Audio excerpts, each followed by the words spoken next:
ശില്പി എന്നത്തെയും പോലെ തൻ്റെ പ്രഭാത സവാരി ആരംഭിച്ചു. കടൽ തീരത്തുകൂടിയാണ് അദ്ദേഹം നടന്നു നീങ്ങുന്നത്. അല്പദൂരം ചെല്ലുമ്പോൾ അതിമനോഹരമായ ഒരു കല്ല് കാണുന്നു. ആ കല്ലിനോട് അദ്ദേഹം ചോദിക്കുന്നുണ്ട്, നീ എൻ്റെ കൂടെ പോരുന്നോ? നിന്നെ ഞാൻ മനോഹരമായ ഒരു ശില്പമാക്കി മാറ്റാം. കല്ല് പറയുന്നുണ്ട്, എനിക്ക് മനോഹരമായ ശില്പമായി ഒന്നും മാറേണ്ട. കടൽക്കാറ്റേറ്റ് തിരമാലകളുടെ തലോടലൊക്കെ ഏറ്റുവാങ്ങി ശിഷ്ടകാലം ഇങ്ങനെ ഞാൻ ജീവിച്ചു കൊള്ളാം. ശില്പി വീണ്ടും നടന്നു നീങ്ങുകയാണ്. അല്പദൂരം ചെല്ലുമ്പോൾ വികൃതമായ ആകൃതിയില്ലാത്ത ഒരു കല്ല് കാണുന്നു. ശില്പി വീണ്ടും ആ ചോദ്യം ആവർത്തിക്കുന്നു, നീ എൻ്റെ കൂടെ പോരുന്നോ? നിന്നെ ഞാൻ മനോഹരമായ ഒരു ശില്പമാക്കി മാറ്റാം. കല്ല് ചോദിക്കുന്നുണ്ട്, ഇത്ര വികൃതമായ എന്നെ നീ എങ്ങനെയാണ് മനോഹരമായ ഒരു ശില്പമാക്കി മാറ്റുന്നത്?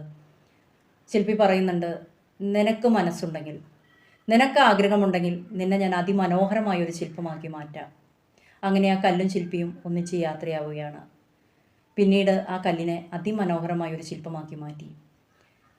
ഞാൻ ഈ ചെറിയ കഥയിലൂടെ നമ്മളുടെ ജീവിതം ഒന്ന് റിലേറ്റ് ചെയ്യാനാണ് ആഗ്രഹിക്കുന്നത്.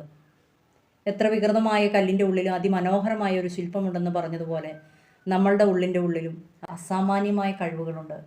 ആ കഴിവുകളെ കണ്ടെത്തി പരിപോഷിപ്പിച്ച് യാഥാർത്ഥ്യമാക്കുക.